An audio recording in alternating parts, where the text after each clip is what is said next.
રાજકોટમાં આગામી ચોમાસામાં નહીં ભરાય વરસાદી પાણી। પ્રી મોન્સૂન કામગીરીને લઈને રાજકોટ મહાનગરપાલિકા એક્શનમાં છે।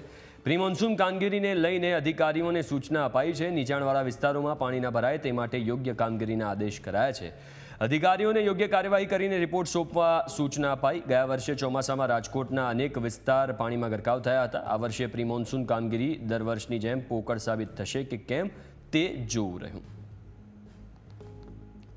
મોસમી વરસાદ પડવાની શરૂઆત થઈ ચૂકી છે ત્યારે રાજકોટ મહાનગરપાલિકામાં પ્રી મોન્સૂન કામગીરીને લઈને પણ બેઠકોનો દોર શરૂ થઈ ગયો છે। હું તમને વર્ષોથી રાજકોટનો જે પ્રશ્ન છે તે વિસ્તાર બતાડવા જઈ રહ્યો છું। રાજકોટનું પોપટપરાનું ગરનાળું। સૌપ્રથમ હું તમને આ વિસ્તાર બતાડીશ જ્યાં ડ્રેનેજ સફાઈની કામગીરી અત્યારે થઈ જ નથી।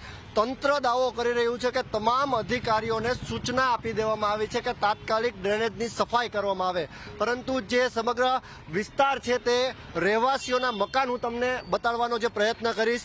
આ તમામ મકાનમાં જે ગેટ છે એટલે કે તમામ ગેટ પાણીમાં ગરકાવ થઈ જાય છે। જ્યારે 3 થી 4 ઇંચ વરસાદ આવે ત્યારે જે સ્ક્રીન ઉપર આ સમગ્ર દ્રશ્ય જે વિસ્તાર બતાય છે તે વિસ્તાર આખો પાણીમાં ગરકાવ થઈ જતો હોય છે। હું તમને અન્ય પણ જે ગરનાળું છે તેનો પણ વિસ્તાર બતાડવા માંગીશ। ત્યાં પોપટપરાનું ગરનાળું છે। વર્ષો જૂનો આ પ્રશ્ન છે, પરંતુ તંત્રને માત્ર પેપર ટાઈગર હોય જે અધિકારીઓ તેવું લાગી રહ્યું છે।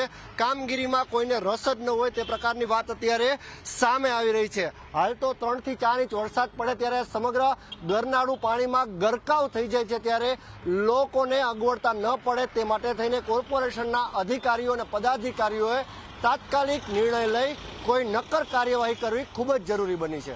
કેમેરા પર્સન અભય ત્રિવેદી સાથે ઋષિ દવે, ન્યૂઝ કેપિટલ, રાજકોટ।